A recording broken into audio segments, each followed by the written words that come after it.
ప్రతిఘటన టీవీకి స్వాగతం. క్షణక్షణం మీకోసం. మంత్రిలో ఆర్కే ఫ్లెక్సీ ప్రింటింగ్ హాల్లో కార్మిక సంఘాల నాయకులు విలేకరుల సమావేశం ఏర్పాటు చేశారు. ఈ సందర్భంగా నాయకులు మాట్లాడుతూ కేంద్రంలోని నరేంద్ర మోడీ సర్కార్ మూడవసారి అధికారంలోకి వచ్చిన తర్వాత కార్మిక వర్గం మీద పెద్ద ఎత్తున దాడిని పెంచారని, స్వాతంత్ర పోరాట స్ఫూర్తితో సాధించుకున్న కార్మిక చట్టాలను కాలరాసి కార్మికులకు ఊరితాడులా మారిన 4 లేబర్ కోడ్లను తీసుకువచ్చి కార్మిక వర్గం పైన ముప్పెట దాడి చేస్తున్నారని కేంద్ర ప్రభుత్వాన్ని విమర్శించారు.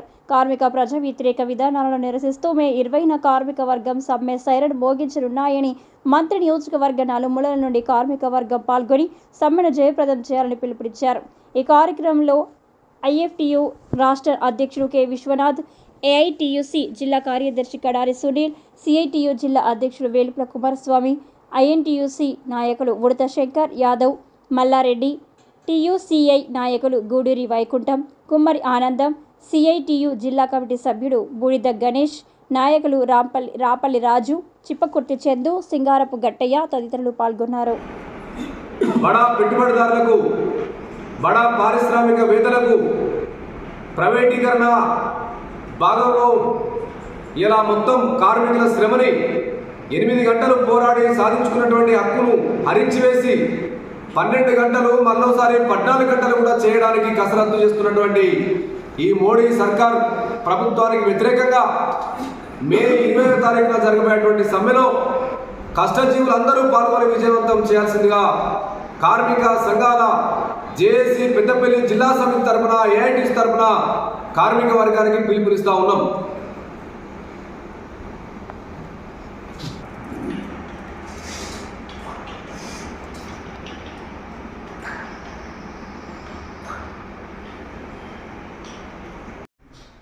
దేశంలో మూడవసారి అధికారంలోకి వచ్చినటువంటి బీజేపీ నరేంద్ర మోడీ ప్రభుత్వం కార్మిక ప్రజా వ్యతిరేక విధానాలను అనుసరిస్తూ ఈరోజు కార్మికులకు అదేవిధంగా ప్రజలకు వ్యతిరేకమైనటువంటి విధానాలతో ముందుకు వెళ్తున్నటువంటి పరిస్థితి.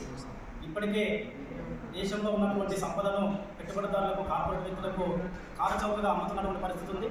అంతేకాకుండా నేషనల్ మోనిటైజేషన్ పైప్లైన్ పేరుతో ఈరోజు దేశ సంపదను మొత్తం పెట్టుబడిదారులకు కట్టబెట్టడం కోసం నరేంద్ర మోడీ ప్రభుత్వం పనిచేస్తుంది.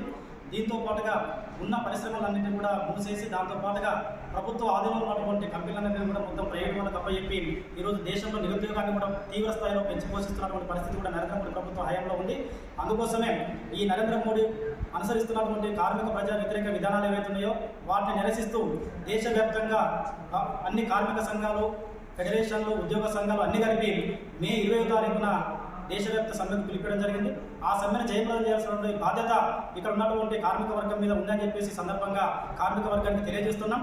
ఇప్పటికైనా నరేంద్ర మోడీ ప్రభుత్వం కళ్ళు తెరిచి తను చేస్తున్నటువంటి తప్పిదాలను మానుకోవాలని చెప్పేసి, తను సరైనటువంటి పద్ధతుల్లో పాలన కొనసాగించాలని చెప్పేసి ఈ సందర్భంగా మేము డిమాండ్ చేస్తున్నాం. ఏదైతే నరేంద్ర మోడీ తీసుకున్నటువంటి కార్మిక ప్రజా వ్యతిరేక విధానాలు ఉన్నాయో వాటిని నిరసిస్తూ రాబో రోజులలో జరిగేటువంటి ఆందోళన కార్యక్రమాలకు కూడా దేశవ్యాప్తంగా కార్మిక వర్గం సన్నద్ధమవుతుంది. ఇప్పటికే బ్రిటిష్ కాలంలో పోరాడి సాధించుకున్నటువంటి కార్మిక చట్టాలు ఏవైతున్నాయో వాటిని ఈరోజు కార్మికులు అనుభవిస్తున్నటువంటి సందర్భంలో కూడా వాటన్నిటిని కూడా పెట్టుబడిదారులకు అనుకూలంగా మార్చేసి 4 లేబర్ కోడ్లుగా తీసుకొచ్చి ఈ ఏప్రిల్ మాసం నుంచి వాటిని అమలు చేయడం కోసం కూడా తీవ్రమైన ప్రయత్నాలు చేస్తుంది. ఈ లేబర్ కోడ్లు కనుక అమలైనట్లయితే కార్మిక వర్గం వారు పోరాడి చేయించుకున్నటువంటి హక్కులు మొత్తం కూడా కాలరాసేటువంటి పరిస్థితి ఉంది. కాబట్టి కార్మిక వర్గం అంతా ఏకతాటి మీదకి వచ్చి దేశవ్యాప్తంగా జరిగేటువంటి కార్మిక హక్కుల కోసం, కార్మిక చట్టాల కోసం తీవ్రమైన పోరాటం జరపాల్సిన అవసరం ఉందని చెప్పేసి సందర్భంగా తెలియజేస్తూ ఈ మే 20వ తారీఖున జరగబోయేటువంటి ఏదైతే దేశవ్యాప్తంగా సమ్మె ఉందో ఆ సమ్మె జయప్రదంలో మంత్రి ప్రజలు అదేవిధంగా పెద్దపల్లి జిల్లాలో ఉన్నటువంటి కార్మిక వర్గం మొత్తం కూడా సమ్మెలో పాల్గొని విజయవంతం చేయాలి. ఈ సమ్మెలో భాగంగా ఈ నెల 15వ తారీఖున పెద్దపల్లి జిల్లా కేంద్రంలో కూడా కార్మిక సంఘాల ఆధ్వర్యంలో సదస్సు నిర్వహిస్తున్నాం. ఈ సదస్సు కూడా పెద్ద మొత్తంలో కార్మిక వర్గం కదిలొచ్చి ఆ సదస్సును కూడా జయవంతం చేసి, అదేవిధంగా 20న జరిగేటువంటి సమ్మెలో కార్మిక వర్గం మొత్తం పాల్గొని ఈ నరేంద్ర మోడీకి గుణపడని చెప్పేటువంటి విధంగా కార్మిక వర్గం యావత్ ప్రజానికం సిద్ధంగా ఉండాలని చెప్పేసి ఈ సందర్భంగా సిఐటి అదేవిధంగా కార్మిక సంఘాలన్నింటి తరఫున కూడా కార్మిక వర్గానికి విజ్ఞప్తి చేస్తున్నాం. బీజేపీ ప్రభుత్వం మూడోసారి అధికారంలోకి వచ్చిన తర్వాత ఈ దేశంలో ఉన్నటువంటి ప్రభుత్వ రంగ సంస్థలన్నింటినీ ప్రైవేటు వాళ్లకు దారాదత్తం చేయడానికి కుట్రలు పన్నుతున్నటువంటి విషయం కార్మిక వర్గానికి తెలిసిన విషయమే. అదేవిధంగా కార్మిక వర్గానికి ఉపయోగపడే 44 చట్టాలు ఏవైతే ఉన్నాయో ఆ చట్టాలను 4 కోడ్లుగా మార్చి ఇవాళ పని గంటలు అయితేనేమి, అడిగే ప్రశ్నించే హక్కు అయితేనేమి, ఫ్యాక్టరీల యొక్క ఉద్యోగం కాపాడుకునే హక్కు అయితేనేమి, వీటన్నిటిని కూడా కాలరాస్తున్నటువంటి పరిస్థితుల్లో బీజేపీ ప్రభుత్వం ఏదైతే కార్మిక ప్రజా వ్యతిరేక విధానాలు ఏదైతే ముందుకు తీసుకొస్తుందో దానికి వ్యతిరేకంగా భారతదేశంలో ఉన్నటువంటి కార్మిక సంఘాలన్నీ కూడా మే 20 నాడు భారతదేశ వ్యాప్తంగా సమ్మెను విజయవంతం చేయాలని పిలుపునిచ్చాయో అదే సందర్భంగా దాన్ని పురస్కరించుకొని ఇదే పెద్దపల్లి జిల్లాలో ఈ కార్మిక సంఘాల సమావేశం జరుగుతూ ఉంది. అదేవిధంగా ఇక్కడ పెద్దపల్లిలో ఉన్నటువంటి మంతిలో ఉన్నటువంటి కార్మికులందరూ కూడా మే 20 నాడు సమ్మెలో పాల్గొని విజయవంతం చేసి మోడీ ప్రభుత్వానికి ఒక చెంపపెట్టులాగా చూపెట్టవలసిన బాధ్యత కార్మిక వర్గం పైన ఉందనేది కార్మిక వర్గం ఈ సమ్మెలో పాల్గొని విజయవంతం చేయాలని ఐఎఫ్టీయు అదేవిధంగా మా జేఏసీ తరఫున కార్మిక వర్గానికి విజ్ఞప్తి చేస్తూ ఉన్నాం. భారతదేశంలో వివరిస్తున్నటువంటి ప్రధాని మోడీ నరేంద్ర మోడీ గారు సంఘటిత అసంఘటిత కార్మికులకి, రైతు కూలీలకి, ప్రతి ఒక్క కార్మికుడికి అనుగుణంగా ప్రయత్నం చేస్తున్నటువంటి నరేంద్ర మోడీ దీన్ని అన్ని సంఘాలు కలిపి వచ్చే నెల 20 నాడు సమ్మెకు పాల్గొంటామని చెప్పేసి ఐఎఫ్టీసీ పక్షాన చేస్తాము. భారతదేశంలో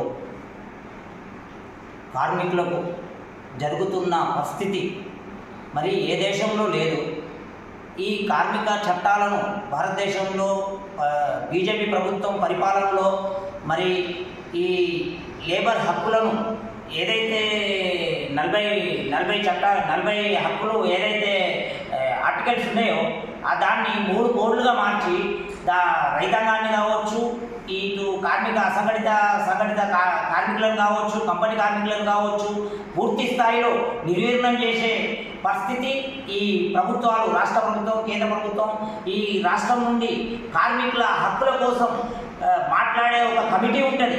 ఆ కమిటీ కూడా ఈ కార్మికులను పట్టించుకోవట్లేదు, సలహాదారులను కూడా పట్టించుకోవట్లేదు. కాబట్టి కాంగ్రెస్ ఒకటే నేను చెప్పేది, ఈ ప్రభుత్వాలు, రాష్ట్ర ప్రభుత్వానికి, కేంద్ర ప్రభుత్వానికి చెప్పేది ఏంటి కదా అంటే 8 గంటల పని విధానాన్ని సాధించుకున్నాం, 12 గంటల పని విధానాన్ని ఇప్పుడు అమలు పరుస్తామంటారు. 2000 సంవత్సరంలో మా కార్మిక సంఘాలు చెప్పడం జరిగింది, 6 గంటల పని విధానాన్ని మీరు అమలు పరచండి, ఎందుకంటే నిరుద్యోగత పెరుగుతుంది. ఈ 6 గంటల పని విధానాన్ని ఏమన్నా షిఫ్ట్ల వారిగా అమలు పరిస్తే ఏదన్నా అవకాశం ఉంటుంది, నిరుద్యోగత పోతుంది అనేది ఆ రోజు 2000 సంవత్సరంలో చెప్పడం జరిగింది సంస్కరణలు వచ్చినాక. కాబట్టి కాంగ్రెస్ ఇప్పటికీ మన రాష్ట్ర ప్రభుత్వం కావచ్చు, కేంద్ర ప్రభుత్వం కావచ్చు, ఏదైతే సంఘటిత కార్మికులు ఉన్నారో వాళ్ళ హక్కుల కోసం ఏదైతే అడ్వైజ్ కమిటీ ఉందో ఆ అడ్వైజ్ కమిటీ పూర్తి స్థాయిలో సమాన పనికి సమాన హక్కు సాధించాలి ఇవ్వాలని మన అడ్వైజ్ బోర్డు కూడా దీని మీద పూర్తి స్థాయిలో గవర్నమెంట్తోని పూర్తి స్థాయిలో మాట్లాడాలని మా ఈసీ సంఘం తరఫున నేను డిమాండ్ చేస్తాను. కేంద్రంలో బీజేపీ ప్రభుత్వం 3వసారికి అధికారంలోకి వచ్చాక కార్మికుల మీద దాడి పెంచింది. కార్మిక వ్యతిరేక విధానం అవలంబిస్తూ ఈరోజు ఒక నియంత్రణ మోడీ పరిపాలన కొనసాగుతుంది. ఈ విధానం నిరసిస్తూ మే 20న కార్మిక వర్గం పెద్ద ఎత్తున సమ్మెలకు వెళ్ళడం జరుగుతుంది. ముఖ్యంగా మోడీ తెచ్చినటువంటి 4 లేబర్ కోడ్ నిరసిస్తూ ఈరోజు మోడీ ప్రభుత్వం ఈ ప్రభుత్వ రంగ సంస్థలను లాభాల బాటలో ఉన్నటువంటి కంపెనీలను కూడా ప్రైవేటు పరం చేస్తూ నేషనల్ మానిటరీ పైప్లైన్ పేరుతో అనేక ప్రభుత్వ రంగ సంస్థలు ప్రైవేటు వ్యక్తులకు అప్పయ్యే ప్రయత్నం చేస్తుంది. అదేవిధంగా గ్రామీణ ప్రాంతంలో కార్మిక వర్గం, వ్యవసాయ కూలీలు కనీస వేతనాలు లేక ఈరోజు ఉపాధి హామీ పథకాన్ని కూడా తూట్లు పొడుస్తూ కార్మిక వర్గాన్ని తీవ్ర దోపిడీకి గురి చేసేటువంటి ప్రభుత్వం మోడీ ప్రయత్నం చేస్తుంది. కాబట్టి ఈ విధానం నిరసిస్తూ అన్ని కార్మిక సంఘాలు ఆధ్వర్యంలో ఈ మే 20న సమ్మె చేయబోతున్నారు. దానిలో భాగంగా ఈరోజు మంత్రిలో అన్ని సంఘాల ఆధ్వర్యంలో ప్రెస్ మీట్ పెట్టడం జరుగుతుంది. ఈ సందర్భంగా ఈ సమ్మెలో ఈ మంత్రి ప్రాంతం నుండి అంగన్వాడీ, ఆశా, మధ్యాహ్న భోజన వర్కర్స్, అసంఘటిత రంగ కార్మిక వర్గం, ట్రాన్స్పోర్టు, ఇతర ఆర్టీసీ, ఇక్కడ మంత్రి ప్రాంతం ఉన్నటువంటి అన్ని కార్మిక వర్గాలు, వ్యవసాయ కూలీలు, రైతాంగం పెద్ద ఎత్తున ఈ సమ్మెలో పాల్గొని ఈ మోడీ విధానం ప్రతిఘటించాలని, మోడీ నయా ఫాసిస్ట్ విధానాన్ని, మతోన్మాద విధానాన్ని నిరసిస్తూ చేపట్టబట్టే ఈ పెద్ద మాతర కార్యక్రమంలో మంత్రి ప్రజానీకం పాల్గొనాలని ఆ రోజు 20న ఈ మంత్రి ప్రాంతంలో పెద్ద మొత్తంలో ర్యాలీ నిర్వహించబోతున్నాం. ఈ ర్యాలీలో కార్మిక వర్గం ప్రజలు పెద్ద ఎత్తున పాల్గొని ఈ సమ్మెను చేయాలని ఈ సందర్భంగా విజ్ఞప్తి చేస్తున్నాం.